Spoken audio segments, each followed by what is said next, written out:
ಕಾಂಗ್ರೆಸ್ನವರು ಅಧಿಕಾರಕ್ಕೆ ಬರೋ ಮುಂಚೆನೂ ಆರೋಪ ಮಾಡ್ತಾರೆ, ಅಧಿಕಾರಕ್ಕೆ ಬಂದಾದ ಮೇಲೂ ಕೂಡ ಆರೋಪವನ್ನು ಮಾಡ್ತಾರೆ. ಈ ಮಧ್ಯದಲ್ಲಿ ರಾಜಕಾರಣಿಗಳು ಎಲ್ಲರೂ ಕೂಡ ದೊಡ್ಡ ದೊಡ್ಡ ರಾಜಕಾರಣಿಗಳು ಅಡ್ಜಸ್ಟ್ಮೆಂಟ್ ರಾಜಕಾರಣ ಮಾಡೋರು, ಡಮ್ಮಿ ಕ್ಯಾಂಡಿಡೇಟ್ ಹಾಕ್ಸ್ಕೊಡೋದು, ಸಾರ್ವಜನಿಕರನ್ನು ದಾರಿ ತಪ್ಪಿಸೋದಕ್ಕೋಸ್ಕರ, ಕಾರ್ಯಕರ್ತರನ್ನು ಮಂಗ್ಯ ಮಾಡೋದಕ್ಕೋಸ್ಕರವಾಗಿ ಇವರು ಹೇಳಿಕೆಗಳ ಮೇಲಾಟವನ್ನು ಮಾಡೋರು. ಈಗ ಮೊನ್ನೆ ಪಾದಯಾತ್ರೆ ತೆಗೆದುಕೊಂಡು ಹೋದ ಸಂದರ್ಭದಲ್ಲೂ ಕೂಡ ನಾವು ಮೂಡಾದಲ್ಲಿ ಅಕ್ರಮವಾಗಿ 14 ಸೈಟನ್ನು ಪಡ್ಕೊಂಡ್ರೆ ವಿಚಾರ ಪಡೆದಾಗ ಆ ವಿಚಾರವನ್ನು ನಾವು ಕೈಗೆತ್ತಿಕೊಂಡಾಗ ಶಿಕಾರಿಪುರದಲ್ಲಿ ಡಮ್ಮಿ ಕ್ಯಾಂಡಿಡೇಟ್ ಹಾಕ್ಕೊಟ್ಟಿದ್ದು ತಾನೇ ಅಂತೇಳಿ ಅವಾಗ ಡಿ ಕೆ ಶಿವಕುಮಾರ್ ಅವರು ಒಪ್ಕೊಳ್ತಾರೆ. ನಾವು ನಾಗರಾಜೇಗೌಡನ ಟಿಕೆಟ್ ಕೊಟ್ಟಿದ್ರೆ ನೀನು ಎಲ್ಲಿರ್ತಿದ್ಯಪ್ಪ ಅಂತ ವಿಜಯೇಂದ್ರ ಅಂತ ಕೇಳ್ತಾರೆ.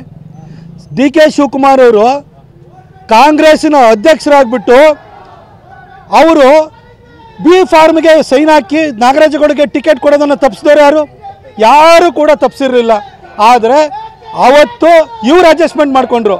ಇವತ್ತು ಈ ಒಂದು ಪ್ರಕರಣ ಸಂಭವಿಸಿದೆ.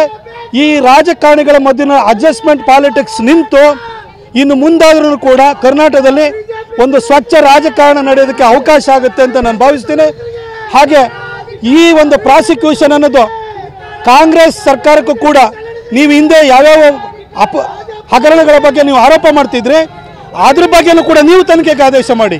ನೀವು ರಾಜಕಾರಣಿಗಳು ದೊಡ್ಡ ದೊಡ್ಡ ರಾಜಕಾರಣಿಗಳು ಯಾರಿದ್ದೀರಿ ನಿಮ್ಮ ನಡುವೆ ಇರುವಂಥ ಅಡ್ಜಸ್ಟ್ಮೆಂಟ್ ರಾಜಕಾರಣ ಅಂತ್ಯವಾಗೋದಕ್ಕೆ ಈ ಒಂದು ಪ್ರಕರಣ ದಾರಿಯಾಗುತ್ತೆ ಅಂತ ಹೇಳ್ಬಿಟ್ಟು ನಾನು ಭಾವಿಸ್ತೀನಿ.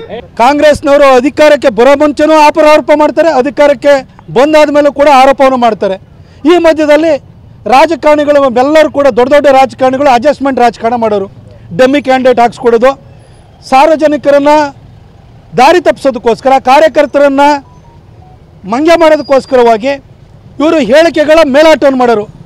ಈಗ ಮೊನ್ನೆ ಪಾದಯಾತ್ರೆ ತೆಗೆದುಕೊಂಡು ಹೋದ ಸಂದರ್ಭದಲ್ಲೂ ಕೂಡ ನಾವು ಮೂಡಾದಲ್ಲಿ ಅಕ್ರಮವಾಗಿ 14 ಸೈಟನ್ನು ಪಡ್ಕೊಂಡ್ರೆ ವಿಚಾರ ಪಡೆದಾಗ ಆ ವಿಚಾರವನ್ನು ನಾವು ಕೈಗೆತ್ತಿಕೊಂಡಾಗ ಶಿಕಾರಿಪುರದಲ್ಲಿ ಡಮ್ಮಿ ಕ್ಯಾಂಡಿಡೇಟ್ ಹಾಕ್ಕೊಟ್ಟಿದ್ದು ತಾನೇ ಅಂತೇಳಿ ಅವಾಗ ಡಿ ಕೆ ಶಿವಕುಮಾರ್ ಅವರು ಒಪ್ಕೊಳ್ತಾರೆ.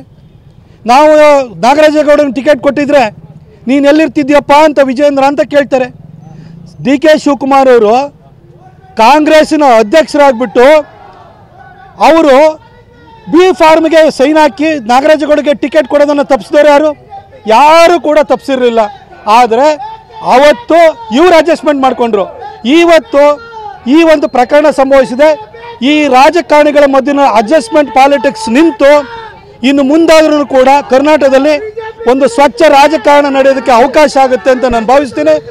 ಹಾಗೆ ಈ ಒಂದು ಪ್ರಾಸಿಕ್ಯೂಷನ್ ಅನ್ನೋದು ಕಾಂಗ್ರೆಸ್ ಸರ್ಕಾರಕ್ಕೂ ಕೂಡ ನೀವು ಹಿಂದೆ ಯಾವ್ಯಾವ ಹಗರಣಗಳ ಬಗ್ಗೆ ನೀವು ಆರೋಪ ಮಾಡ್ತಿದ್ರಿ ಅದ್ರ ಬಗ್ಗೆನೂ ಕೂಡ ನೀವು ತನಿಖೆಗೆ ಆದೇಶ ಮಾಡಿ.